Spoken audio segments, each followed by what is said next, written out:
नमस्कार, आप देख रहे हैं सी न्यूज भारत और मैं हूं आपके साथ ज्योति अरोरा। वक्त हो गया है बुलेटिन का, जिसमें हम जानेंगे कि कहां कुएं में जहरीली गैस के कारण हुई 5 लोगों की मौत, कोरोना वायरस के बढ़ते मामलों को देखते हुए मध्य प्रदेश के किन शहरों में रहा लॉकडाउन और किसने ग्रीन राशन कार्ड व पेंशन कार्ड का किया वितरण। इन सभी खबरों को जानेंगे विस्तार से। आगरा जिले में कुएं में जहरीली गैस के कारण हुई 5 लोगों की मौत, जहां शोक संवेदना व्यक्त करने के लिए डिप्टी सीएम आगरा पहुंचे थे।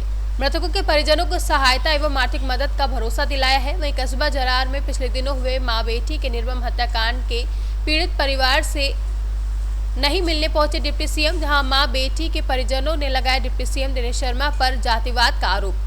फतेहाबाद से जरार की महज 35 किलोमीटर की दूरी पर वो परिवार रहता है, जहां परिजनों एवं रिश्तेदारों ने आरोप लगाया है और मां बेटी की हत्या के बाद पीड़ित परिवार से शोक संवेदना व्यक्त करने कोई भी नहीं पहुंचा।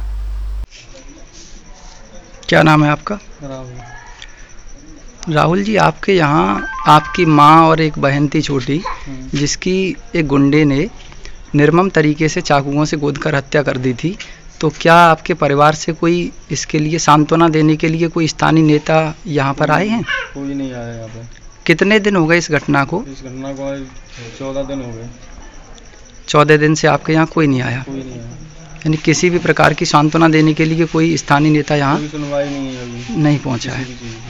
आपके कितने बच्चे हैं? एक बच्चा है 5 महीने का। पिताजी क्या करते हैं आपके? पिताजी तो एक्सपायर हो गए 2003 में। तो परिवार में केवल हम 2 भाई रह गए हैं बस। एक सिस्टर है, उसकी शादी हो गई है।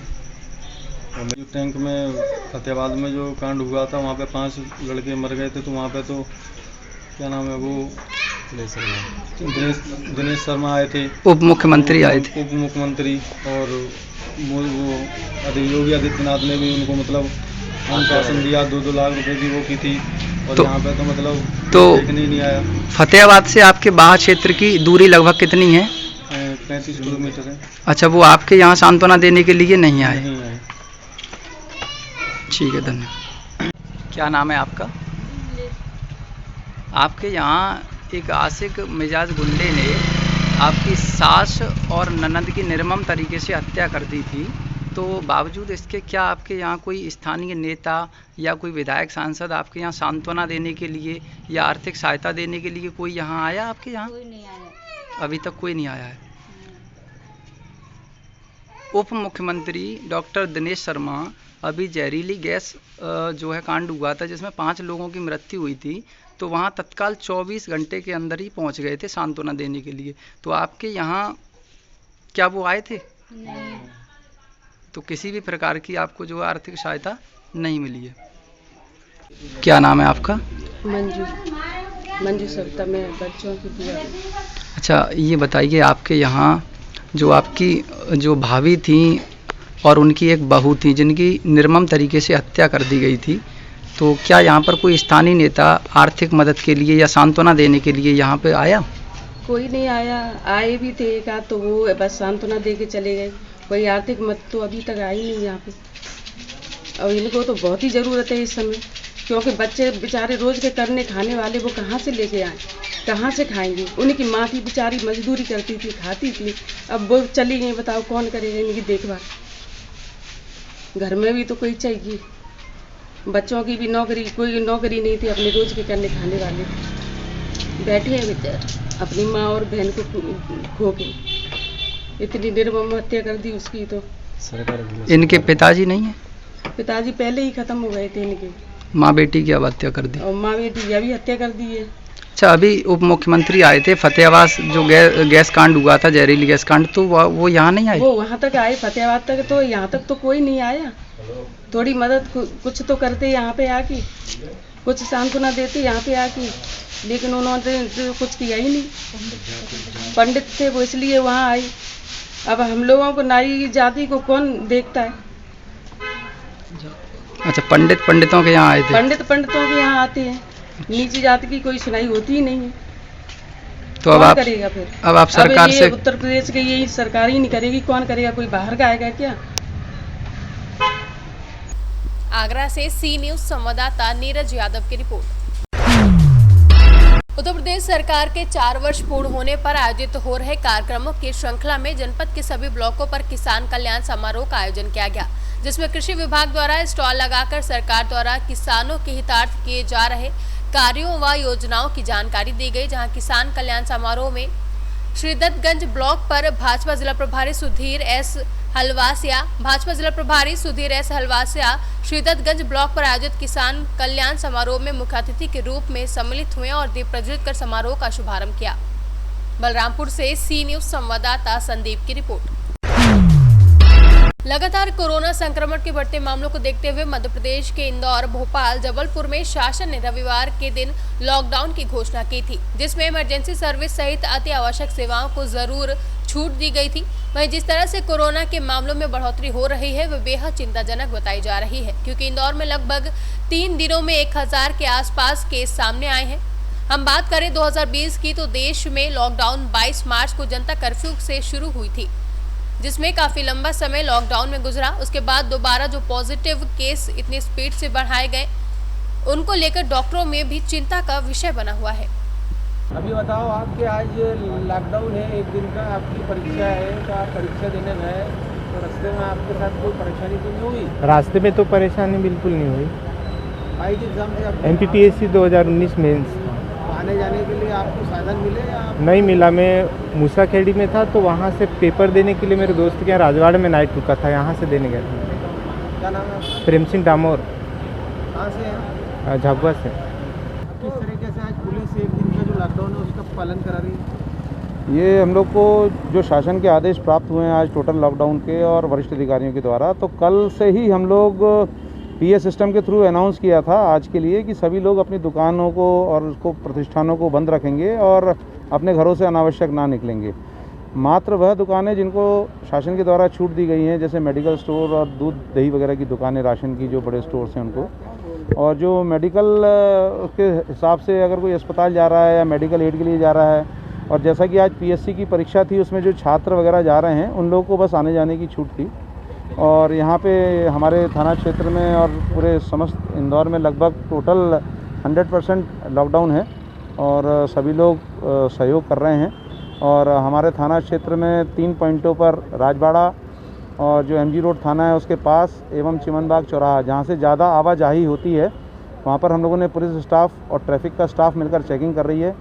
तहसीलदार साहब और नगर निगम के ZO और हमारे थाना के अधिकारी मिलकर संयुक्त रूप से भ्रमण कर PA सिस्टम के थ्रू जहाँ भी हम लोग को लगती है अव्यवस्था है वहाँ पर हम लोग व्यवस्था कर रहे हैं। कितने लोगों पर उल्लंघन की कार्रवाई की गई है, प्रकरण दर्ज किए गए हैं? अभी तक तो किसी पर उल्लंघन की कार्रवाई नहीं की गई है। जितने लोगों से भी पूछताछ की गई तो अधिकतर लोग अस्पताल जाने का या कोई दूध लेने जाने का या दही लेने जाने का इस प्रकार की बातें बताते हैं।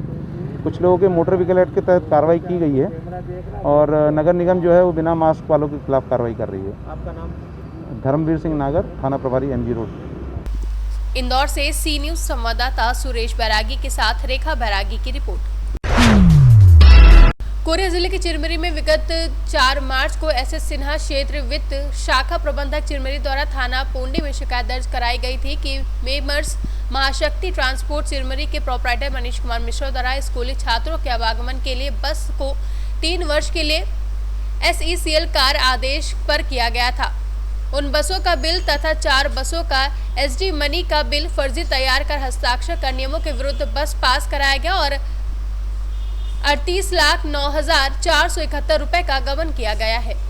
SECL चिरमिरी के क्षेत्रीय वृत्त शाखा प्रबंधक SS सिन्हा द्वारा एक लिखित रिपोर्ट थाना पुणे में दर्ज कराया गया था कि मेसर्स महाशक्ति ट्रांसपोर्ट के प्रोपराइटर मनीष मिश्रा द्वारा फर्जी जो बसें चल रही थी उसका फर्जी बिल तैयार करके और GM ऑफिस से 38 लाख रुपए का आहरण कर लिया था और दोबारा करीब 8 लाख रुपए का फिर फर्जी बिल उसने तैयार करके GM ऑफिस में पेश किया गया था आहरण के लिए।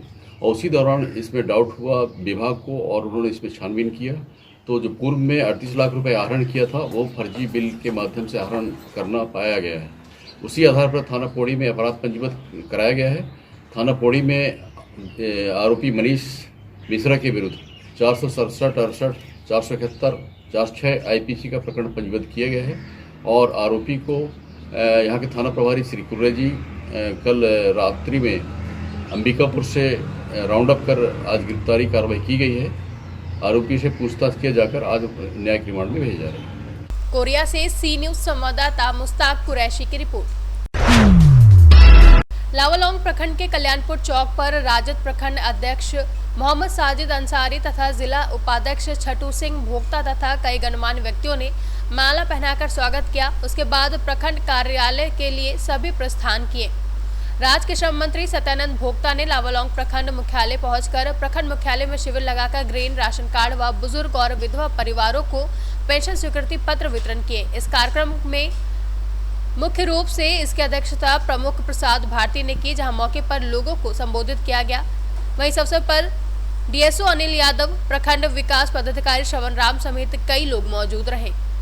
अभियान कहता है जोर शोर से कई वर्षों के बाद राशन कार्ड बनाया जा रहा है, क्योंकि लोगों को जिनकी आवश्यकता है खदान उनको नहीं मिल रहा है, जिनको आधार कार्ड चाहिए, अधिक चाहिए, उनको राशन कार्ड चाहिए, नहीं मिल रहा था। हम लोग घर घर में राशन कार्ड उपलब्ध करा रहे हैं। अभी 47,421 है, उसके बाद फिर 60,000 होगा सेकेंड, अब थर्ड में फिर 40,000 होगा। नहीं, लगभग 1.5 लाख लोग को राशन कार्ड हम लोग पूरा जिला भर में देंगे। यदि और कमी होगा आवश्यकता है तो हम लोग और टारगेट बढ़ाएंगे। और जो विकलांग है उनका पेंशन, जो विधवा है उनका भी पेंशन, जो पति पत्नी है एक भी बच्चा पैदा नहीं हुआ उसका भी पेंशन, जिनका 60 वर्ष उम्र हो गया है उनको नहीं मिले उनका भी पेंशन। तो ये सब गरीब से सीधा जुड़ा हुआ समस्या है, जो हर लोगों को लाभ मिले, फायदा हो। बाकी जो विकास की बातें हैं तो बहुत सड़क है, पुल है, इसको बड़ा जो काम होता है तो टेंडर के माध्यम से होता है, वो डायरेक्ट गरीब को लाभ नहीं मिल पाएगा। लेकिन जो डायरेक्ट खाता में पैसा मिले जिससे वो अपना गुजर रोटी नमक खरीद सके, चला सके, ये बहुत बढ़िया जनहित की योजना है। और लोगों में जो प्रचार प्रसार नहीं है, ये आने जाने से होता है कि जब मंत्री, विधायक, सांसद के पब्लिक मूवमेंट नहीं रहेगा फील्ड में तो आम पब्लिक क्या पता है कौन है नहीं है, कहा गया वोट के समय सब आते हैं सीनली। तो हर लोग को चाहिए कि फील्ड में विजिट करना क्या जरूरी है, कौन सी भारत सरकार योजना चल रहा है, कौन राज्य सरकार चल रहा है, किसी जानकारी प्राप्त हो। इसके लिए हम लोग घूम रहे हैं कि लोगों को जाना कि नहीं कार्ड बांटना है और लोगों को कार्ड मिलेगा। ये अभियान जारी। लावालौंग से सी न्यूज संवाददाता मोहम्मद साजिद की रिपोर्ट।